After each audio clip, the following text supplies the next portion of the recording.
So here's my 3D animation idea of an acting job I got, or a dancing job, where my submission was a couple different low f-stop blurry videos with a lot of light behind me in black.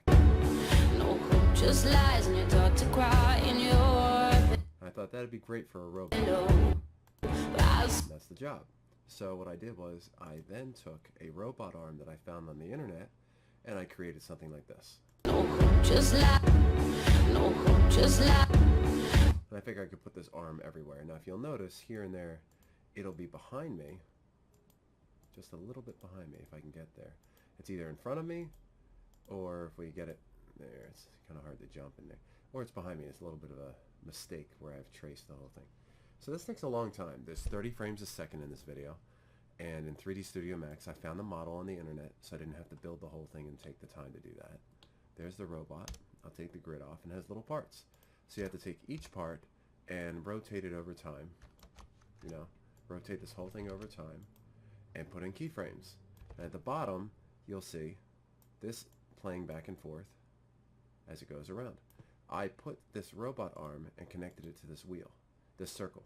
So this circle, or should I say it's more of a tube, I made it go around. And then I made it so the camera view wouldn't see that part and it'd be up just enough where when it plays back, it looks something like that. And I figured as it goes around the front, I'll make a layer to go in the front. As it goes in the back, it'll be a layer in the back. And that's in another program called After. So in After Effects, you'll see I brought the video itself in, the robot animation itself. And then I made something called a rotoscope animation of the whole thing, which I had to paint frame by frame by frame and cover up the animation itself so I can actually see what's going on. So it'll go back and forth, and you'll see the robot arm behind and in front of, etc. I made some keyframes down here to make the arm disappear and reappear in front of the person. And I had the robot arm, the arm itself, turn it off and on to change if the robot arm's in front.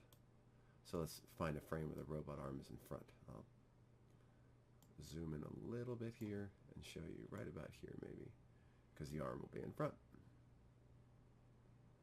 So we get in the front. As you see, I'll blow up a little bit there. So there's robot arm in the front, and I could turn it off or on. See how there's another plate of the arm itself below? That's the video. So we have, so far, nothing. Video of me, right? Then we have the next layer of the robot arm that goes around. Then another level of the robot video itself if I need it for the rotoscope, which you can't see yet. And then the arm one more time. So if I open up this robot arm video itself, you can see that I've actually rotoscoped it here. And I'll minimize this so you can see a little bit more. Rotoscoping is when you paint an area so you can see behind something else. And you can see there's a lot of detail. And every single frame that's here that I've done, the computer also helps me out and draws with me. I won't get all the fingers because this isn't a professional piece. It's just for an experiment, for fun.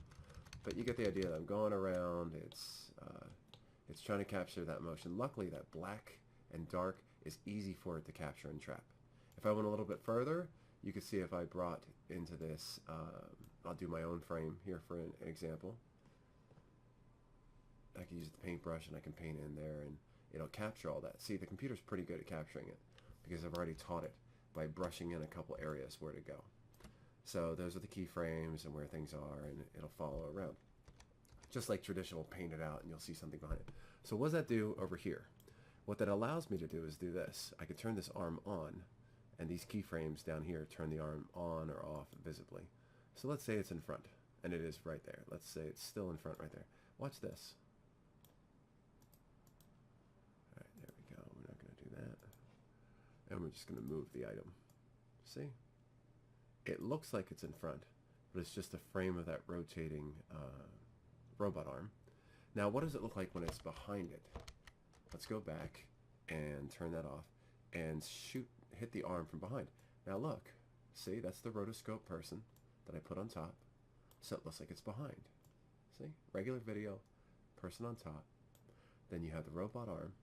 And then once it swings forward and ahead, it'll be visible. And then you'll see this one. the fourth layer on top. So that's how you can do a rotoscoped layered animation of a robot arm going around a person. And when it plays back, it has that kind of look that's really fun. But you have to think this whole thing out. Where does the robot arm go? How big is it going to be when it plays back? Just like, no, just like, no. And that's it.